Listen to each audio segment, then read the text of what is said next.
আমি আপনি যখন রোজা রাখি, রোজার কাফফারা হিসাবে আমাদের যে আমল নামাগুলা হয় না, এক মাসে আমল নামা করি, এর ভিতরে যদি আমরা মিথ্যে কথা বলি, এর ভিতরে যদি আমরা চুগলখড়ি করি, এর ভিতরে যদি আমরা কোনো পাপ কাজের সাথে জড়িত হয়ে যাই, সাদকাতুল ফিতর দ্বারা আল্লাহ পাক রব্বুল আলামিন তার পাপকে মুছে দেবেন। চিল্লিয়ে বলি সুবহানাল্লাহ।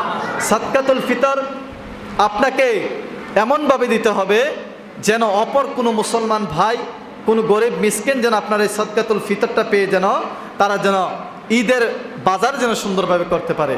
আমরা অনেক সময় করি কি, সাদকাতুল ফিতর নিয়ে একদম ঈদের দিন সকালবেলা দেওয়ার চেষ্টা করি, আর আমরা সবাই তালাশ করি যে হুজুর সাদকাতুল ফিতরের শেষ পরিমাণটা কত, মানে আমরা কতটি আইছে, এবার সর্বনিম্ন কত আসছে। তো আমি আপনি যখন সাদকাতুল ফিতর খাদ্যদ্রব্য দিয়ে দিব, এটার আসবে 1 প্লেট। আমি আপনি যখন পনির দিয়ে দেব, পনিরের মূল্য দিয়ে দিব। আমি আপনি যখন কিশমিশের দাম দিয়ে দিব, আমি আপনি যখন জবের দাম দিয়ে দেব, আমি আপনি যখন খেজুরের দাম দিয়ে দেবো, তাহলে এক একটার এক এক রেট আসবে। আপনি যদি খেজুর দিয়ে ধরেন, সাধারণত এমনও খেজুর আছে 1000-1500 টাকা কেজি, ঠিক না? আজওয়াজে খেজুর আপনি 1500 টাকা 1200 টাকা নিচে পাবেন না। তা আপনাকে যদি খেজুর দিয়ে দিতে হয়, তাহলে আমরা যে 1 বলি, 1 কথা বলি না, যে 52.5 তোলা 7.5 তোলা স্বর্ণ এবং 52.5 তোলা রূপার মালিক হলে, তো এটার কতটুক মালিক? এটা হচ্ছে যে প্রায় 85,000 টাকার মতো।